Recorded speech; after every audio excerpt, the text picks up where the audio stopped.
Well, as Paul continues on in chapter 3, as we continue on in chapter 3 more accurately, Paul begins by giving the first of these 14 qualifications that somebody has to meet in order to be in a position of spiritual leadership. He says, now the overseer must be above reproach. Now we hear that phrase, above reproach, and we naturally just kind of think, well, this is a person who never does anything wrong. And that's not me, so therefore I'm not qualified. The point is, and that's not at all what Paul is meaning. Actually, the term that's used in the original language is derived from a phrase that means not to be arrested. In other words, you don't have a criminal record. And this is basically meaning that he doesn't have any legal or relational or moral indebtedness that has not been confessed. So the only way that sinners like you and me can be above reproach, in other words, nobody can point to something and say, this is sin in your life, is that we have done that to ourselves already. As Paul said in 1 Corinthians, that I judge myself now so that I won't be judged by the world. In other words, I come to God on a regular basis and just say, Lord, forgive me my sins and help me to see them and understand them and confess them to you. And that is how you keep your soul well ventilated and healthy. You keep from becoming really unhealthy spiritually. When we try to suppress, to hide, to disguise, to push aside, and live in denial of things that are really failings in our life, whether they be mental, spiritual, intellectual, and especially moral, then we only deceive ourselves. Those things will not simply disappear. They become the night of the living dead. And it doesn't mean that you need to necessarily confess them to everybody and anyone, but it does mean that you need to begin by going to God and saying, Lord, forgive me. Forgive me for what I thought. Forgive me for what I said. Forgive me for what I did. And that's how we bring cleansing into our own personal lives. And that's why, again, this term they use, above reproach, means that they've never been arrested. They've never been hauled into jail. And so we could obviously say that somebody who's in a spiritual leadership can't have a record, if you will, that hasn't been addressed. I'm not saying that somebody who has been a criminal in the past and has been convicted and paid the price to society and done that can't ever be a spiritual leader. I'm not implying that at all. But what it does really say is that if that person hasn't come to grips with the fact that that was wrong and that was sinful and has shown over a period of time a change of life, if they were dishonest and now they show a life of honesty, they were violent and now they've shown that they're not a person of violence, that they're hateful and now they're a person who is loving. I mean, we talk about this track record we have because I remember in the military, I used to talk about these guys coming out of West Point. They called them, or out of off their candidate school, they called them 90-day wonders. They'd learned all this information in a very short time, and now they were in command of a company of men that they really had no life experience or real qualifications to be doing. They just had the lapels on their shoulder, and that's the whole point. I think that we need to understand that it's more than just getting the stripes. It's the idea that you have lived life enough, and the trajectory of your life is clearly enough manifested that people know who you are, and that's why the Christian life can't be lived secretly in a closet or privately. I get the desire for that, but we have to live our lives amongst other believers because we ultimately have an obligation to live our lives in a way that encourages them to be more forthright.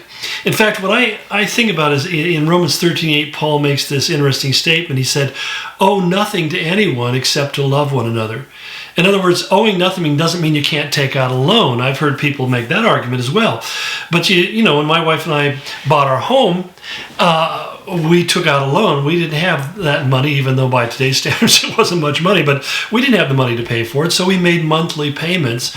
We got earnest and we paid it off early by depriving ourselves of other things, but the whole point is that we were never delinquent. We never failed to pay a debt that we had owed to us.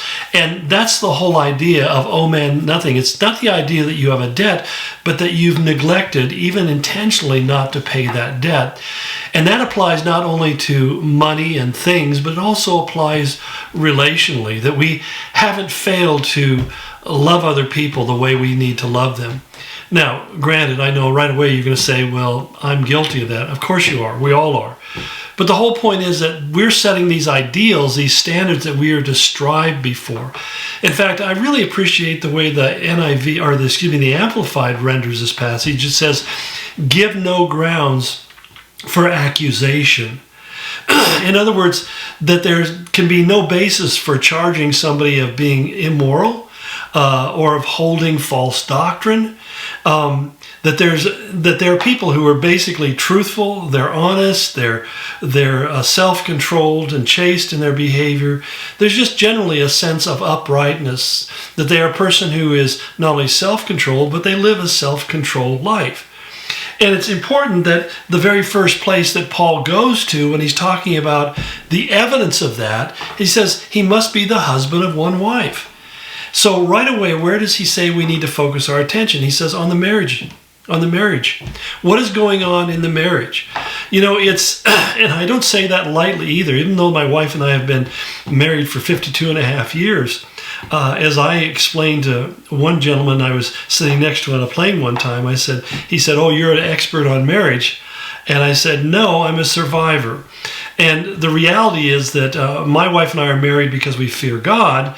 We've stayed married because we fear God more than we fear our own lack of happiness or pleasure. And we've just decided that we need to honor God above and beyond ourselves. And so when you make that kind of commitment, you realize that it's really just a matter of doing it one day at a time. My father-in-law was asked once by a reporter how he managed to stay married for 73 years before his wife passed away. And he said, you just get up every morning and decide that you're going to keep your vows.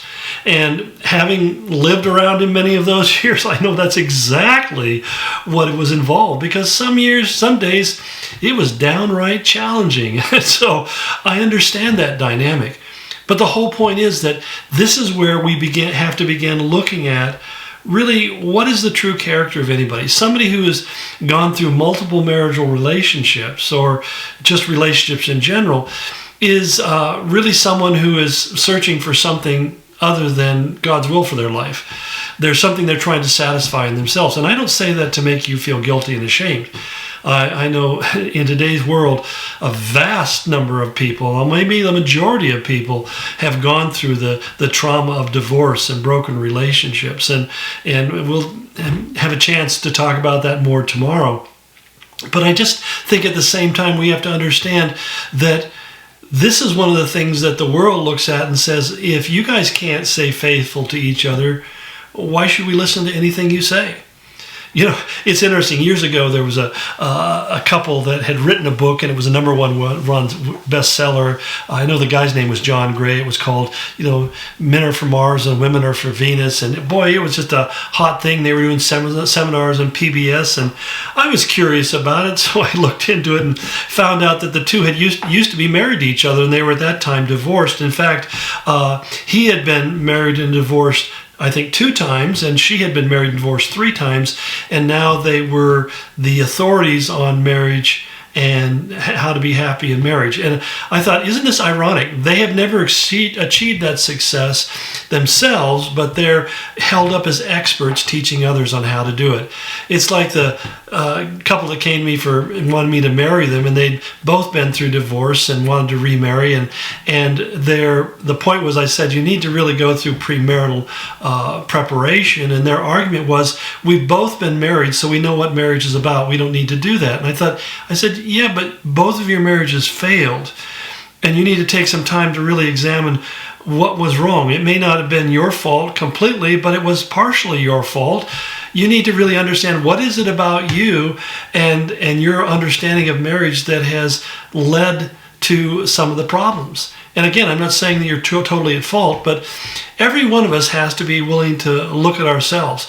Again, I'd say that my wife and I have learned over the years that when we end up in a stressful situation between us, there's tension between us, that we've really had to step back and instead of engaging each other in hand-to-hand combat, to step back and just really saying, God, where am I at fault here? What am I missing? What am I giving place to in my life? And it's that self-examination by inviting the Holy Spirit really to judge you, that really opens our eyes to things, and you realize that even though you may be right, in some way you're wrong.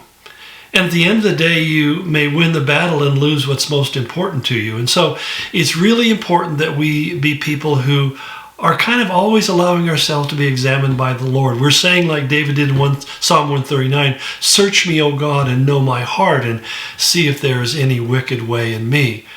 That's when God will begin to speak to us quite clearly and concisely and insightfully. But again, we'll follow up with this tomorrow as we come to the end of our week. God bless you. Go in His grace.